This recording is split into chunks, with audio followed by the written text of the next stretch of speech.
Olá, alunos! Sou a professora Marcela, estamos aqui para falar sobre impactos ambientais. No vídeo passado, nós falamos um pouquinho, né, da característica aí de como identificar, segundo a resolução CONAMA, os tipos, né, de impactos ambientais. Continuando, vamos lá.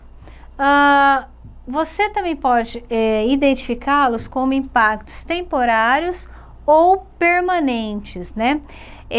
Eu coloquei aqui a questão da agricultura intensiva, né? Por quê? O que pode ser considerado, por exemplo, impacto temporário ou permanente? A quantidade do uso de fertilizantes e agrotóxicos. Tá? Então, o fertilizante em excesso, ele causa um dano que pode ser considerado até permanente, tá? No solo. Ele nunca mais se recupera, nunca mais se livra daquilo, tá? Outra coisa também que a gente pode considerar um dano permanente é a exposição do solo, né? Ou a da água também a componentes radioativos, tá? Bem, na escala temporal, pode-se atribuir uma escala de tempo para os impactos ambientais. Isso também é estudo, tá? Lembra que eu falei para vocês no vídeo passado que sempre tem uma parte, né, ali do relatório, de um projeto, né, do empreendimento, que ele fala lá, ações o quê? Mitigadoras ou compensatórias. Então, ele vai dizer isso, ele vai classificar para você quanto tempo dura, por exemplo, esse dano, esse impacto. Se ele ele é um temporário, daqui a pouco isso aí vai ser resolvido, vai ser mitigado, vai ser compensado e ele não vai existir mais esse dano ambiental, esse impacto, né? Por exemplo, quando há, por exemplo, óleo, né? Que se espalha, por exemplo, em um recurso d'água, né? Um curso d'água. Então esse recolhimento desse óleo, né, ele tem um tempo para acabar, né, porque o óleo ele não se mistura na água do mar, como houve já alguns desastres desse tipo. Então as pessoas, né, vai lá e vão tirando, né, vão tirando o óleo, vão tirando o óleo, vão tirando o óleo. Então vai chegar um momento que esse dano ele pode ser considerado temporário, porque daqui a pouco vai ter aí, né, eles vão retirar esse óleo, né, desse desastre. Então ele pode ser considerado o quê? Como um desastre ou como impacto ambiental temporário, tá? Impactos imediatos são aqueles que aparecem juntamente com as ações que estão gerando esses impactos. Por exemplo, né, nós temos no interior do estado, nós temos, né, no centro-oeste brasileiro, nós temos as plantações de eucalipto, grandes áreas, né? Então, quando tá tudo verde, né? Tá tudo assim, ó, preenchido, os campos estão preenchidos. Você passa na estrada, os campos estão todos preenchidos. Então, começa a época de colheita. Aí vai, colhe aqui. E aí você começa a ver o que? Um dano, né? Ou um impacto temporário, que é o que? A mortandade de animais na estrada, porque eles vão colhendo, os animais vão ficando, né, perdidos, né?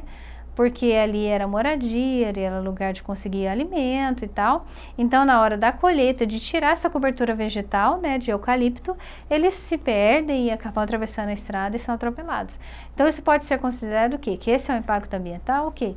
Específico, que ele ocorre na época de colheita do eucalipto, tá?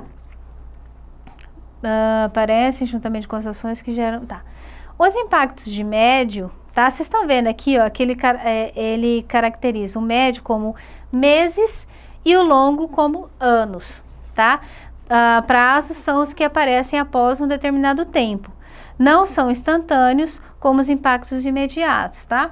Então, você pode considerar aí que o impacto ele é temporário permanente. Então, você pode colocar impacto de médio, né, de tempo médio ou de tempo longo. Aí o médio é de meses e o longo de anos, tá ok?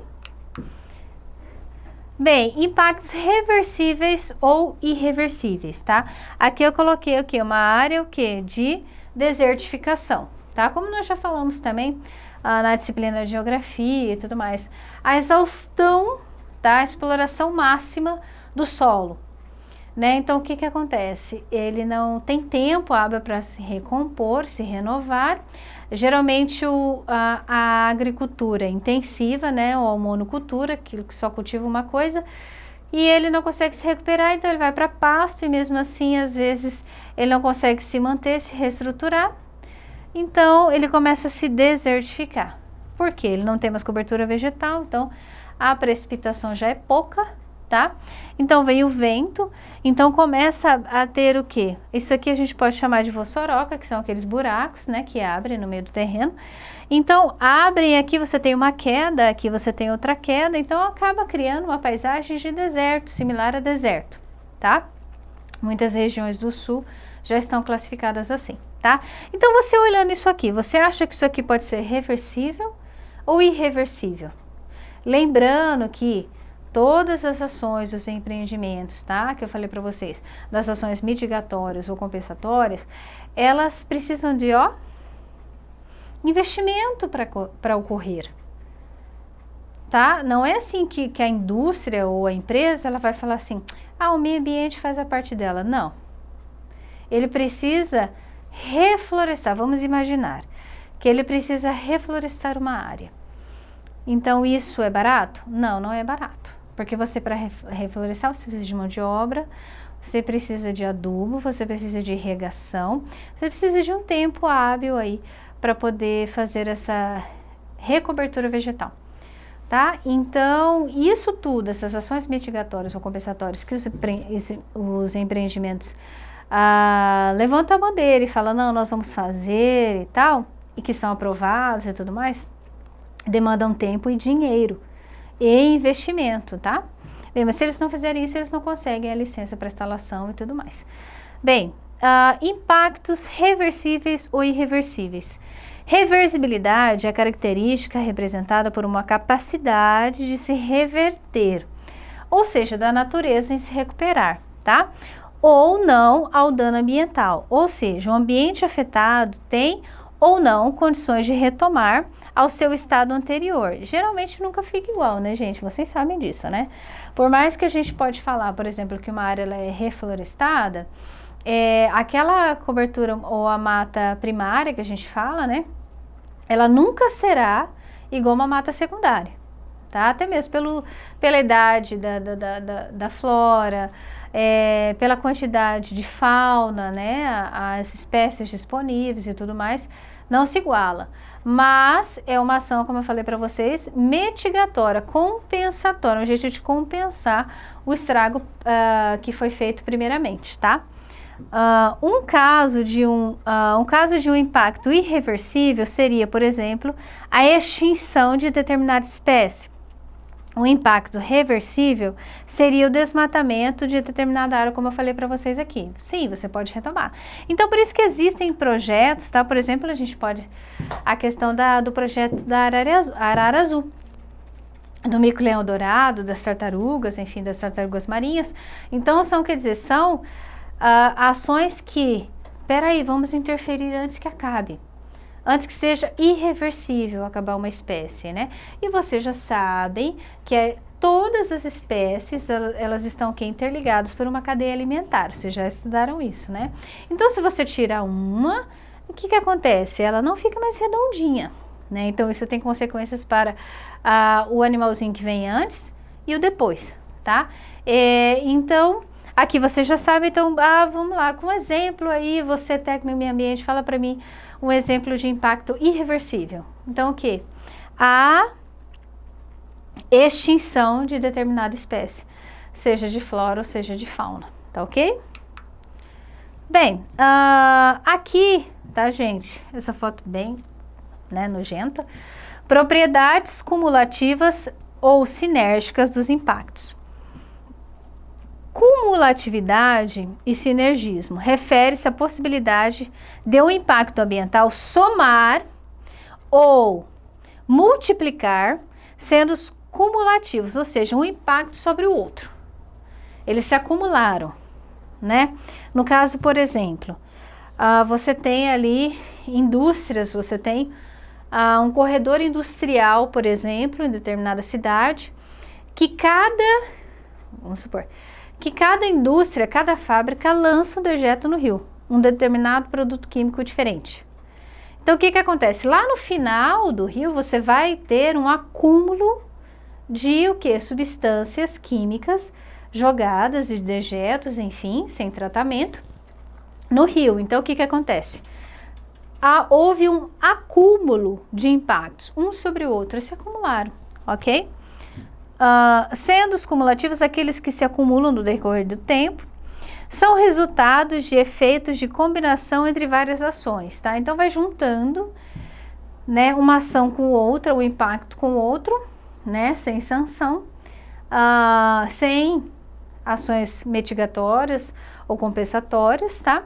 Então, eles vão se acumulando, tá? Juntando aí um montante de impactos ambientais. Bem, o material de vocês traz nessa parte alguns impactos ambientais, né? A diminuição da biodiversidade. O que é biodiversidade? A vida. Então, o que acontece? A diminuição é o quê? Diminuir o número de espécies, tanto de plantas quanto de animais. A erosão. A erosão foi aquela vossoroca que eu expliquei para vocês, aqueles buracos nos terrenos, né? Que o terreno ele vai ficando todo irregular, desfragmentado, então vem vento, vem chuva, e ele não tem mais cobertura vegetal, então ele vai se desfragmentando, tá? Inversão térmica. A inversão térmica, o que ela é? Ela é numa área, por exemplo, quando você tem um número alto de pessoas, carros, indústrias, e os poluentes, né, são lançados ali descontroladamente, em excesso na atmosfera, ela cobre a cidade, esses poluentes. E esses poluentes, eles às vezes estão tão densos, tão concentrados, que não consegue haver a troca de ar, né? Porque você sabe que quanto mais longe, né, do chão, o ar é mais frio. Então, aqui tem uma camada em cima da cidade de quente, o ar menos frio e o menos frio. Então, esses gases, eles se concentram aqui na base e ele evita que esse ar se resfrie e se renova. Então, fica quente demais, aquecido demais, tá? Isso é inversão térmica. Ilha de calor, que são as ilhas de calor, em determinados pontos onde há mais a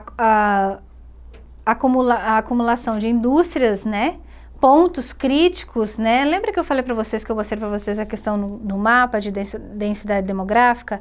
Número, a concentração populacional aqui ou aqui. Então, se você ver um mapa atmosférico, você vai ver que esses lugares onde há muita concentração de pessoas, indústrias e carros e tudo mais, o que acontece? Há ilhas de calor, tá? Efeito estufa, que nós já falamos, a questão da emissão dos gases, né? E também a camada de ozônio, né? O efeito estufa que deixa muito quente, muito calor e tudo mais, né? A destruição da camada de ozônio, como nós falamos, que a camada de ozônio, ela nos protege dos raios ultravioletas, né?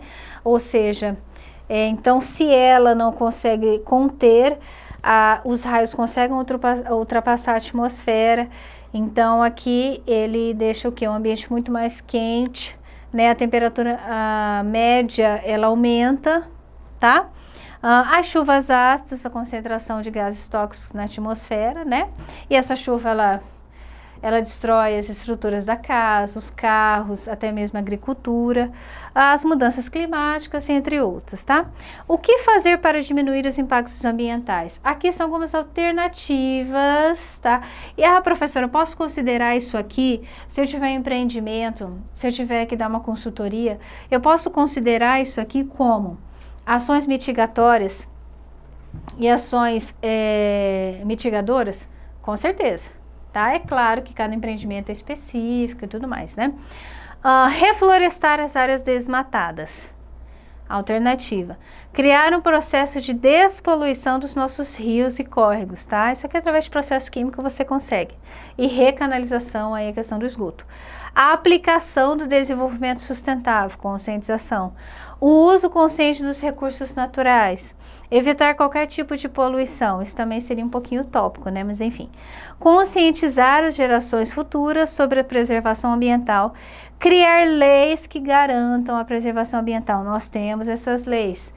As leis brasileiras, elas são exemplares. As leis são completas, são redondinhas. Mas como eu já venho falando para vocês, a questão da aplicabilidade, ela até ocorre. Mas você vistoriar, tá? E aplicar as sanções punitivas, isso que é o desafio para o Brasil. Eu falei para vocês a questão da mão de obra e a questão do quê? Do vasto território do Brasil. Então, cobrir tudo isso é um desafio, tá? Bem, pessoal, aqui nós encerramos essa parte. Nosso próximo vídeo vai falar sobre os conceitos do processo de avaliação de impacto ambiental, que é o EIA-RIMA, ok? Linguagem que vocês vão aí dominar. Muito obrigada, bons estudos e até a próxima.